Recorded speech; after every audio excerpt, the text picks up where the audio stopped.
Class 7 তোমাদের আমি কোষে দেখি 22.4 এই অনুশীলনীর অঙ্কগুলো করাবো।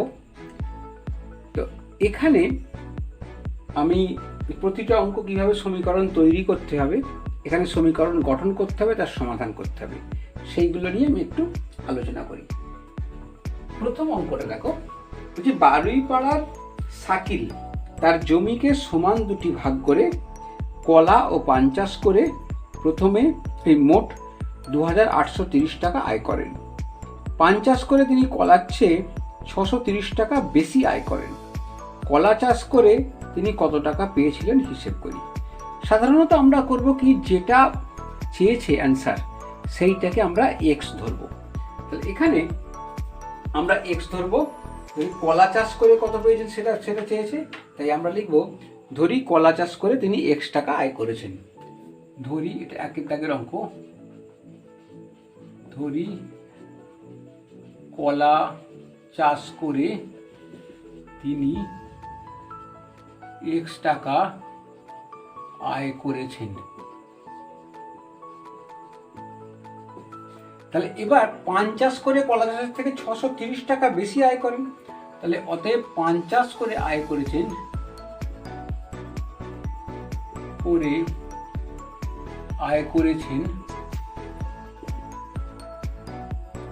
সমান এক্স প্লাস 630 টাকা।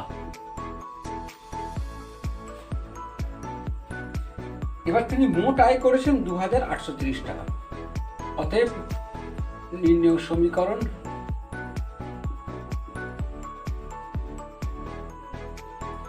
কি না, কলা চাষের আয় প্লাস পান চাষের আয়।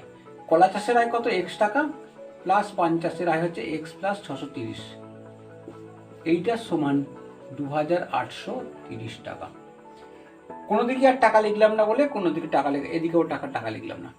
বা এক্স প্লাস 630 সমান 2830, বা 2x ইকাল টু 2830 মাইনাস 630, বা 2x ইকাল টু বাদ দিলে 2200, বা x সমান 2200। এটা গুণ আছে, এই ভাগ হয়ে যাবে এদিকে, সে এটা কাটাকাটি করলে 1100।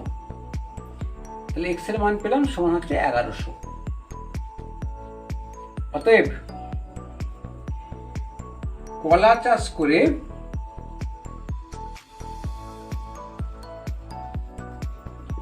তিনি 1100 টাকা পেয়েছেন।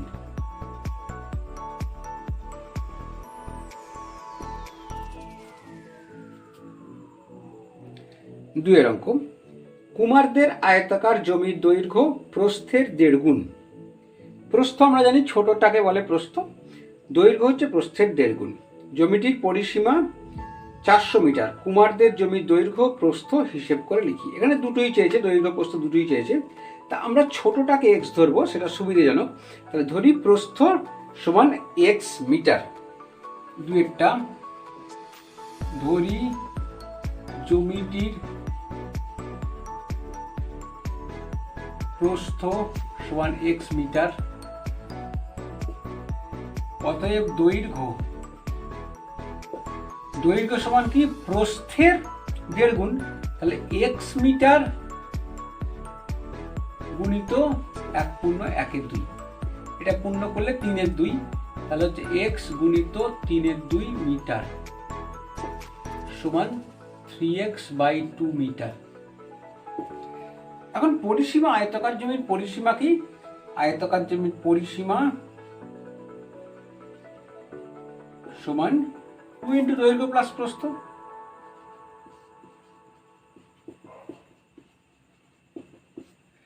এইটা বলে দিয়েছে কত না, আমরা এই ফর্মুলাটা বসাবো, এটা সমান 400 মিটার বলেছে।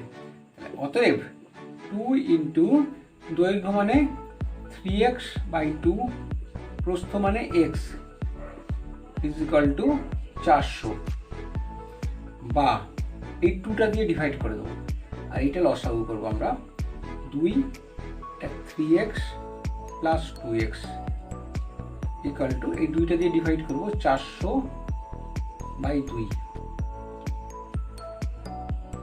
200 না করলেও হতো, দিকটা কেটে যেত। বা তাহলে 5x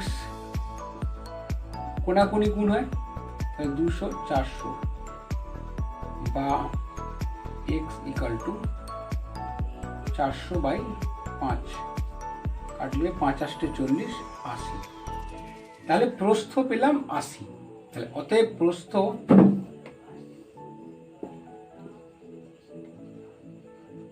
সমান 80 মিটার আর দৈর্ঘ্য সমান 80 গুণিত 3x/2 ছিল, তাহলে 3/2 40 সমান 120 মিটার। গেল একটুখানি 120 মিটার। 3 অঙ্কটা, মঞ্জু, কণা ও অমলের মধ্যে 170 টাকা এমন ভাগে ভাগ করে দিই যাতে মঞ্জু যত টাকা পাবে কণা তার দ্বিগুণ অপেক্ষা 30 টাকা কম পাবে, অমল কণার অর্ধেক অপেক্ষা 15 টাকা বেশি পাবে। তাহলে এইখানেই সম্পর্কগুলো যখন জটিল তখন ছোট ছোট করে করতে হবে। যে মঞ্জু যত টাকা পাবে, তাহলে ধরি মঞ্জু x টাকা পাবে, তাহলে ধরি মঞ্জু x টাকা পাবে। এবার কণা তার দ্বিগুণ অপেক্ষা 30 টাকা কম, তাহলে x এর দ্বিগুণ সমান 2x টাকা। এবার দ্বিগুণ অপেক্ষা 30 টাকা কম মানে কি, দ্বিগুণের থেকে 2x থেকে 30 টাকা কম, তাহলে অতএব কণা পাবে 2x মাইনাস 30 টাকা। আর কি, অমল কণার অর্ধেক অপেক্ষা 15 টাকা বেশি পাবে। কণার অর্ধেক, এবার কণার অর্ধেক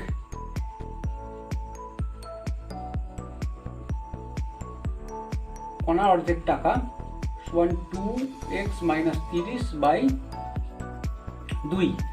এইটা কিন্তু ভাগ করা যাবে, দেখো এটা সমান 2x/2 মাইনাস 30/2 সমান x মাইনাস 15। এবার বলছে কি, অমল তাহলে অর্ধেক টাকা হচ্ছে কণার অর্ধেক টাকা x মাইনাস 15, অর্ধেক অপেক্ষা 15 টাকা বেশি পাবে, তাহলে এর থেকে 15 টাকা বেশি পাবে। অতএব অমল পাবে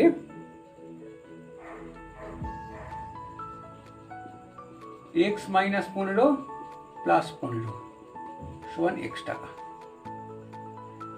এখন তিনজনে যে টাকাটা পেয়েছে, এ x টাকা পেয়েছে, এ পেয়েছে অর্ধেক টাকা, এই যে কণার টাকা হচ্ছে এইটা, আর এর টাকা হচ্ছে মঞ্জুর টাকা হচ্ছে x টাকা। এই তিনটে টাকা যদি যোগ করি তাহলে 170-এর সঙ্গে সমান হবে।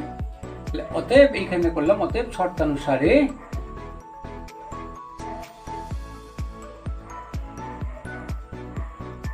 x মানে মঞ্জুর টাকা প্লাস 2x মাইনাস 30 কণার টাকা প্লাস x টাকা সমান 170।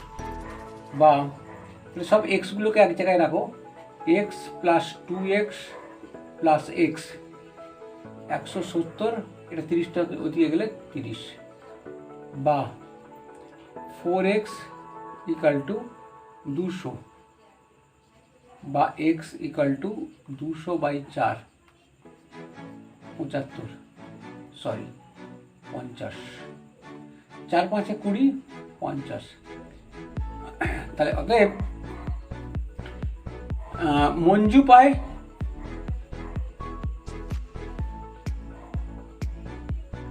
সমান 50 টাকা, কণা পাবে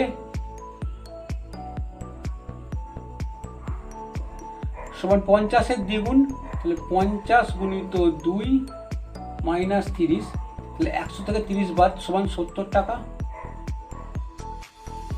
আর অমল পায় বা পাবে সমান, অমল x টাকা পেয়েছে এই যে, তাহলে 50 টাকা। তাহলে দেখো এই যে 50, 50, 100 আর 70 মিলে 170 টাকাই হয়েছে। তাহলে 170 টাকা ওদের মধ্যে ভাগ হয়ে যাচ্ছে। 4 অঙ্কটা, আমার কাছে কিছু আপেল আছে, আমি আমার আপেলের 2/3 অংশ ভাইকে দেব, ভাইকে দেওয়ার পরেও আমার কাছে 6টি আপেল পড়ে থাকবে। হিসেব করে দেখি ভাইকে কতগুলি আপেল দেবো। এখন এই যে অংশ, তাহলে মোট আপেলকে যদি 1 ধরি, তার 2/3 অংশ মানে 2/3 অংশ ভাইকে দিয়ে দিল, তাহলে তার থেকে 2/3 অংশ বাদ হয়ে গেল। তাহলে মোট আপেল যদি ধরি, বলে মোট আপেল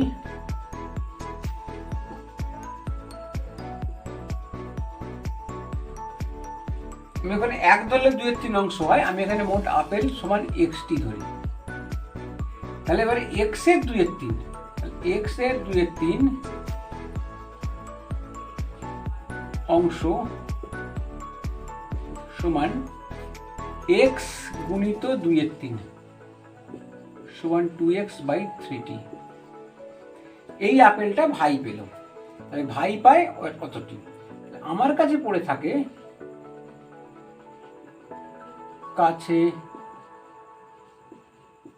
থাকে, সমান x থেকে 2x/3টা বাদ, যেমন লসাগু করে 3x - 2x সমান x/3t।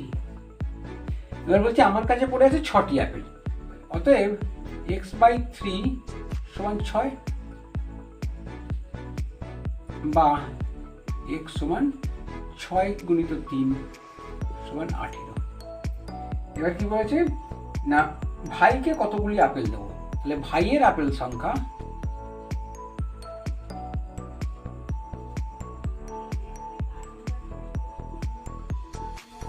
সমান, এটা হচ্ছে এক্সটা হচ্ছে 18টা, 2x/3, 2 × 18/3 6 সমান 12টি।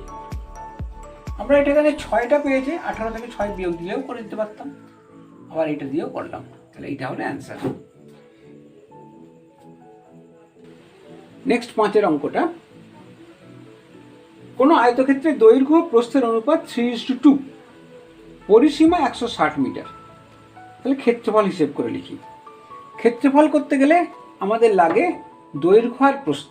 আমরা জানি আয়তক্ষেত্রের ক্ষেত্রফল সমান দৈর্ঘ্য গুণিত প্রস্থ। এখানে দৈর্ঘ্য আর প্রস্থের অনুপাত বলেছে, দৈর্ঘ্য যদি 3 হয় তাহলে প্রস্থ হচ্ছে 2। তাহলে আমরা ধরে নেব দৈর্ঘ্যটা হচ্ছে 3x, তাহলে প্রস্থ হবে 2x। অনুপাতের ক্ষেত্রে আমরা জানি যে এদের মধ্যে যেটা সাধারণ যে সংখ্যা দিয়ে গুণ করা থাকে সেইটাকে আমরা ভাগ করে দিই, অর্থাৎ হচ্ছে সরলতম অবস্থায় নিয়ে আসি অনুপাতটাকে। তো সেই এইখানে 3:2 আছে সরলতম অবস্থায় নিয়ে আসা। তাহলে আমি ধরে নিলাম সত্যিকারে তাদের দৈর্ঘ্য আর প্রস্থ এখানে ধরলাম, ধরি আয়তক্ষেত্রটির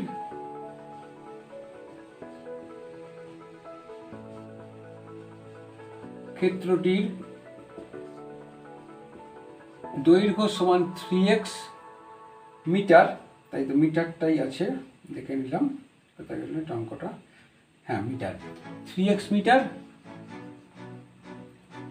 এবং প্রস্থ সমান 2x মিটার। এবার পরিসীমা কি? পরিসীমা সমান 2 × দৈর্ঘ্য প্লাস প্রস্থ সমান 3 আর 2 5, 5 2 10 সমান 10x মিটার। এখন পরিসীমা সমান বলে দিয়েছে 160 মিটার, অতএব আমরা লিখব 10x সমান 160, বা আমি পাশে করে দিলাম x সমান 160কে 10 দিয়ে ভাগ সমান 16, x এর মান পাওয়া গেল 16। তার মানে অতএব দৈর্ঘ্য সমান 3 × 16 সমান 48 মিটার, এবং প্রস্থ সমান 2 × 16 সমান 32 মিটার। অতএব ক্ষেত্রফল, অতএব আয়তক্ষেত্রটির ক্ষেত্রফল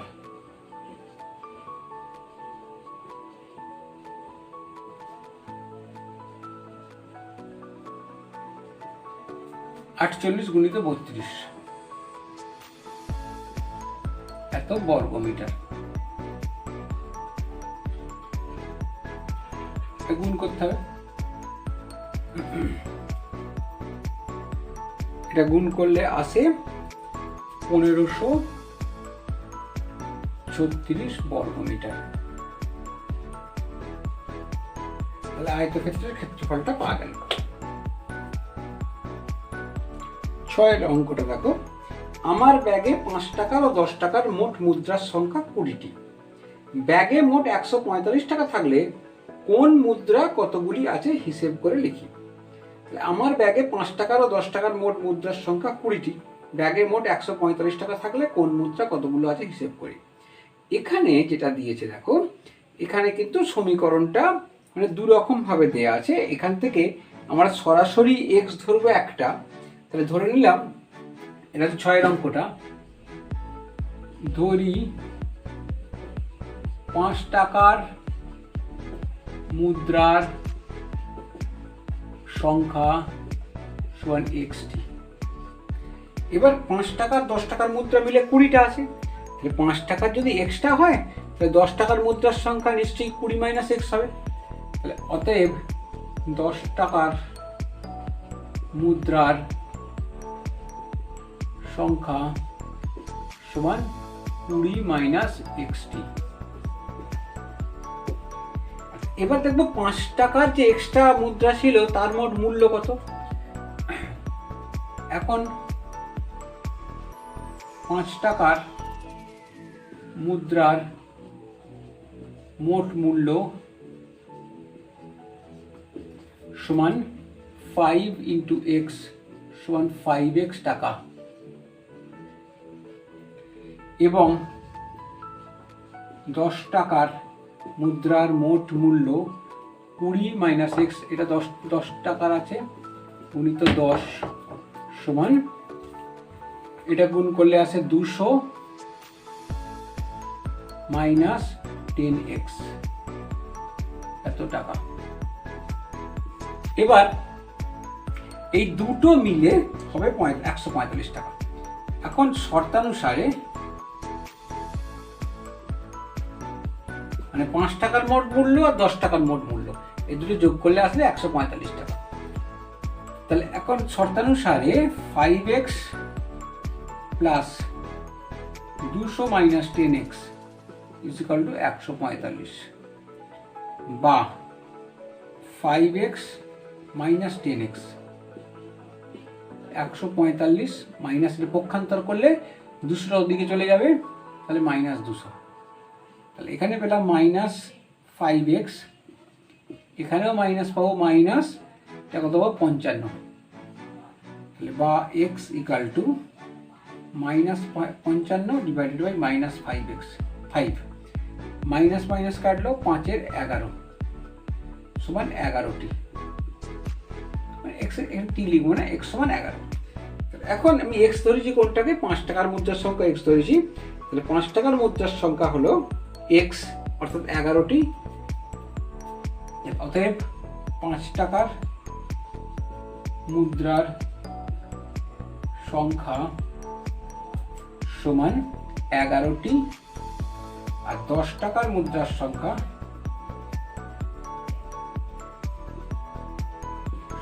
সমান 20 মাইনাস 11 সমান 9টি।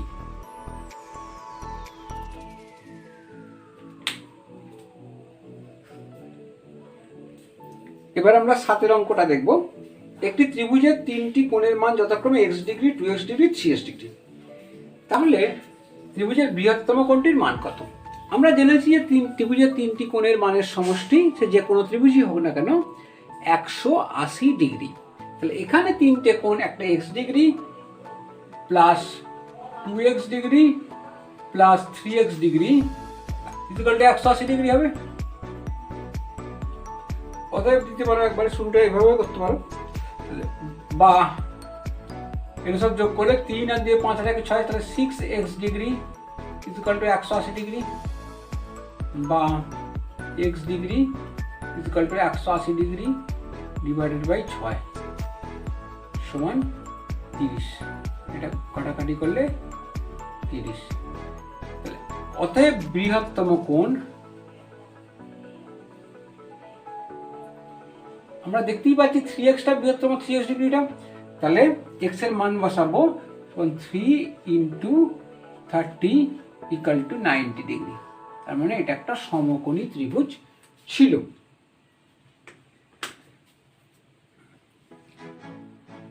আটের অঙ্কটা দেখো, চঞ্চলবাবু তার বাড়ি তৈরির সময়ে কিছু টাকা ধার করেন। তিনি তার ধারের 1/3 অংশ অপেক্ষা 2000 টাকা বেশি পরিশোধ করলেন, কিন্তু এখনো তিনি যা শোধ করেছেন তা অপেক্ষা 21000 টাকা বেশি ধার থাকলো। প্রথমে তিনি কত টাকা ধার করেছিলেন হিসেব করে লিখি। দেখো, চঞ্চল কিছু টাকা ধার করেছেন, x টাকা যদি ধার করেন, ধারের 1/3 অংশ অপেক্ষা 200 টাকা পরিশোধ করলেন। ধারের 1/3, x এর 1/3 প্লাস 2000 টাকা তিনি পরিশোধ করলেন, কিন্তু এখনো তিনি যা শোধ করেছেন তা অপেক্ষা আরো 21000 টাকা তা অপেক্ষা আরো 21000 টাকা বেশি ধার থাকলো। প্রথমে তিনি কত টাকা ধার করেছিলেন হিসেব করে লিখি। তাহলে ধরি তিনি লিখলাম x টাকা ধার করেছিলেন।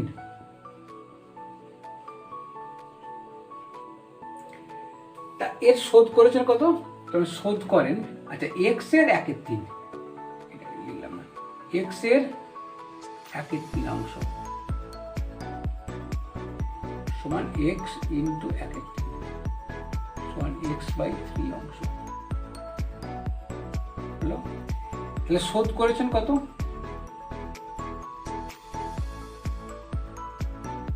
করেছেন সমান x/3 প্লাস 2000, x/3 প্লাস 2000 টাকা তুমি শোধ করেছেন। এই শোধ করার পরেও বলেছে কি শোধ করেছেন কত? x/3 এর থেকে 2000 টাকা বেশি।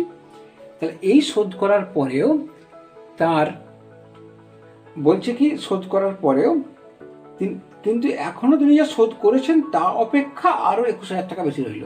এইটা শোধ করেছেন, তারপরেও দেখা যাচ্ছে এইটার সঙ্গে আরো 21000 টাকা যোগ করলে তবে সেই ধারটা পড়ে আছে। তার মানে যা শোধ করেছেন তা অপেক্ষা 21000 টাকা বেশি তার পড়ে আছে। তার মানে সেটা মিলে হচ্ছে x। তাহলে দেখো, তিনি শোধ করেছেন, তাহলে আমি এখানে এরকম যদি লিখি, অতএব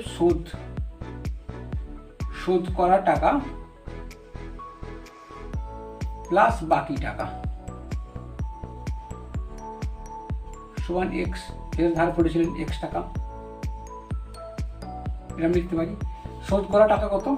x/3 প্লাস 2000। এইটা বাকি আছে কত? এইটা অপেক্ষা 21000 টাকা বাকি আছে। তাহলে এইটাও রয়েছে, যত শোধ করেছেন সেটা থেকেও 21000 টাকা বাকি রাখে। তাহলে আমি এইটা প্লাস 21000, এইটা বাকি রয়েছে, এইটা সমান x। তাহলে অতএব আমি x গুলোকে যদি কাছে নিয়ে সব ব্র্যাকেটগুলো আগে তুলে দিই,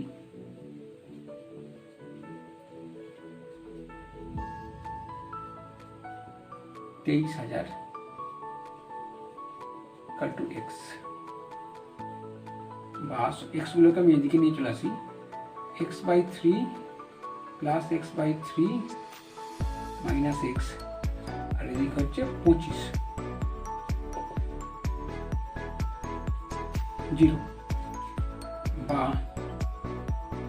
এখানে আমি যদি সবাইকে 3 দিয়ে গুণ করে দিই,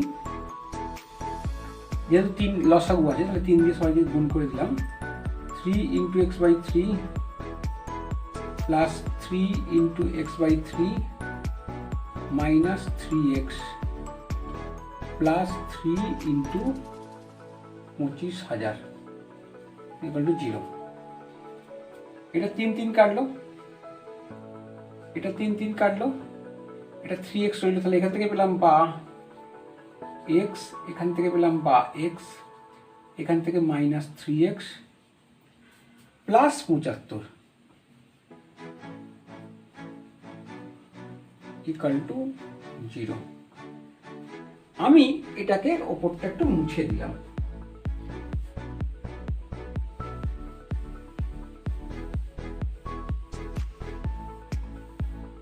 এখন দেখো, বা x plus x 2x minus 3x 75টা গেলে মাইনাস 75,000, বা minus x equal to minus 75,000, বা x equal to minus 75 divide by minus 1 কেটে গেল সমান 75। অতএব তিনি 75,000 টাকা ধার করেছিলেন। তিনি টাকা ধার করেছিলেন। বেরিয়ে গেল। এটা একটু ভালো করে বুঝে বুঝে করতে হবে, ঠিক আছে? নেক্সট আমরা 9 অঙ্কটা দেখি। 9টা, একটি সাইকেল রিক্সা থেকে একটি অটো রিক্সার গতিবেগ ঘন্টায় 8 কিমি বেশি। রীতা তার বাড়ি থেকে 2 ঘন্টা সাইকেল রিক্সায় এবং 30 মিনিট অটো রিক্সায় করে 19 কিমি দূরে স্টেশনে গেল। অটো রিক্সার গতিবেগ কত ছিল হিসেব করে লিখি। যেটা কম, তাহলে সাইকেল রিক্সার গতিবেগ কম, আমি সেটা ধরে নেব। ধরি সাইকেল রিক্সার গতিবেগ, ধরি সাইকেল রিক্সার গতিবেগ সমান x কিমি প্রতি ঘন্টা। ঘন্টায় ভাবা হয়, x কিমি প্রতি ঘন্টা। এখন রীতা তার বাড়ি থেকে 2 ঘন্টা সাইকেল রিক্সায়, তাহলে 1 ঘন্টায় যাচ্ছে x কিমি। রিক্সার গতিবেগ মানে 1 ঘন্টায় x কিমি যাচ্ছে। তাহলে সাইকেল রিক্সায় 2 ঘন্টায় পথ যায়, সাইকেল রিক্সায় 2 ঘন্টায় পথ যায় সমান 2 ইন্টু x সমান 2x কিমি। ঠিক আছে, 1 ঘন্টায় যাচ্ছে x কিমি, তাহলে 2 ঘন্টায় যাবে 2x কিমি। আচ্ছা, 30 মিনিট মানে কি? এরপরে হচ্ছে অটো রিক্সাটা 30 মিনিট। 30 মিনিট মানে আমি ঘন্টা করে নেব, সমান 1-এর 2 ঘন্টা। তাহলে অতএব অটো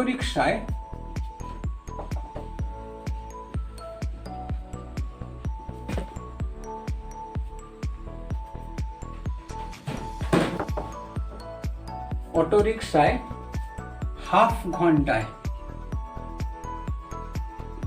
পথ যায়। 1 ঘন্টায় যাচ্ছে, ও আচ্ছা, মানে এটা তো লেখা হয়নি। আচ্ছা, সাইকেল রিক্সায় গেল। এইখানে আর লিখি অটো রিক্সার গতিবেগ। অটো রিক্সার গতিবেগটা লেখা হয়নি।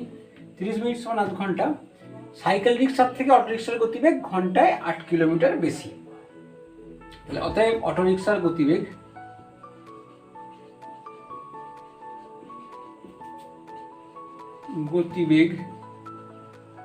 সমান x প্লাস 8 কিমি প্রতি ঘন্টা। তাহলে 8 ঘন্টা অটো রিক্সা করে গেছে। তাহলে অতএব 8 ঘন্টায় অটো রিক্সায় পথ যায় সমান x প্লাস 8, 1 ঘন্টা যাচ্ছে এত, 8 ঘন্টা যাবে ইন্টু হাফ, এত কিমি পথ। ঠিক আছে, এবার 19 কিমি দূরে স্টেশনে গেল। তাহলে 19 কিমি, তার মানে এই যে দূরত্বটা, এই দূরত্বটা আর এই দূরত্বটা, দুটো দূরত্ব যোগ করলে হবে 19 কিমি। অতএব শর্তানুসারে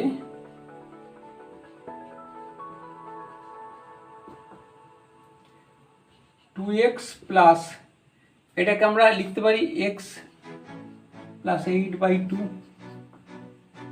তাহলে x প্লাস 8/2 সমান 19।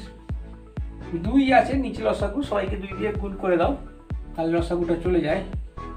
বা 2 into 2x plus 2 into x plus 8/2 plus 2 into 19,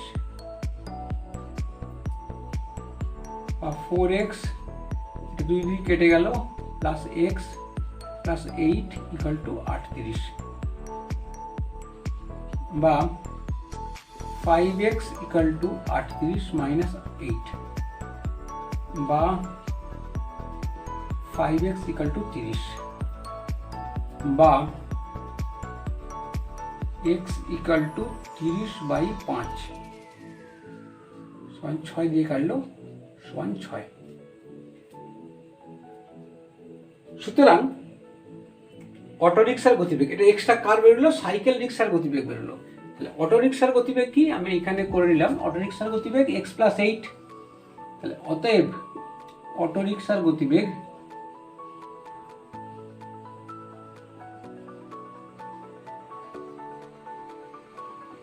সমান x প্লাস 8 সমান 6 প্লাস 8 সমান 14 কিমি প্রতি ঘন্টা।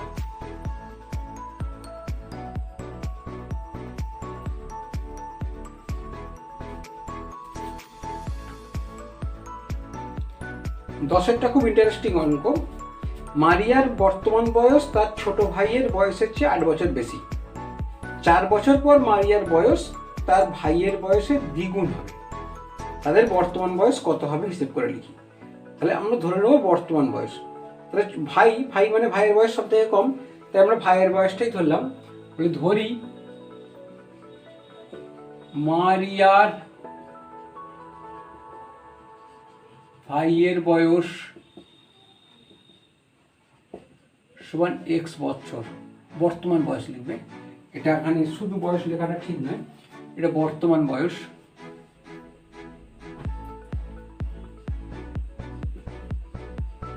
বর্তমান বয়স সমান x বছর। অতএব এবার মারিয়া ওর থেকে 8 বছরের বড়, অতএব মারিয়ার বর্তমান বয়স সমান x প্লাস 8 বছর। ঠিক আছে, এবার 4 বছর পর মারিয়ার বয়স ভাইয়ের বয়সের দ্বিগুণ হবে। এখন 4 বছর পর যখন হবে তখন ভাইয়ের বয়সও 4 বছর বাড়বে, মারিয়ার বয়স 4 বছর বাড়বে। 4 বছর পর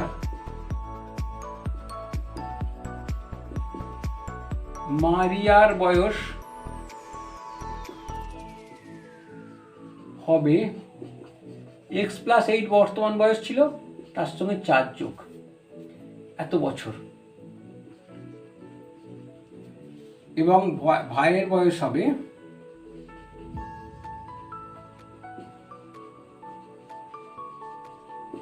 x বছর ছিল তার সঙ্গে 4 যোগ। এখন শর্তানুসারে কি বলছে না, মারিয়ার ভাইয়ের বয়স ওই 4, মারিয়ার বয়স যা হবে ভাইয়ের বয়স তার অর্ধেক হবে। অর্থাৎ হচ্ছে এখানে দ্বিগুণ বলেছে, তবে ভাইয়ের বয়সের দ্বিগুণ হবে মারিয়ার বয়স 4 বছরের পর। অর্থাৎ ভাইয়ের বয়সকে যদি 2 দিয়ে গুণ করি তবে সেটা মারিয়ার বয়সের সঙ্গে সমান হবে 4 বছর পর। অতএব শর্তানুসারে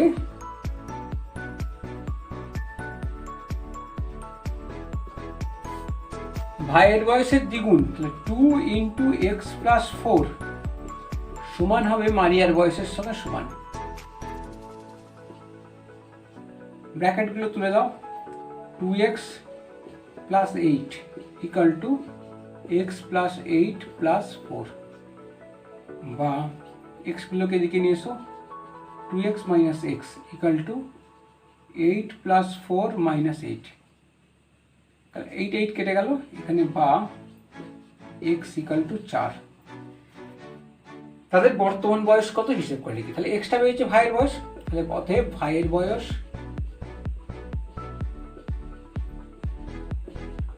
4 বছর এবং মারিয়ার বয়স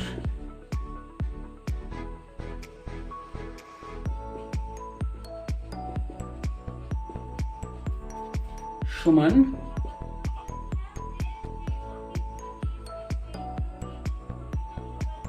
12 বছর।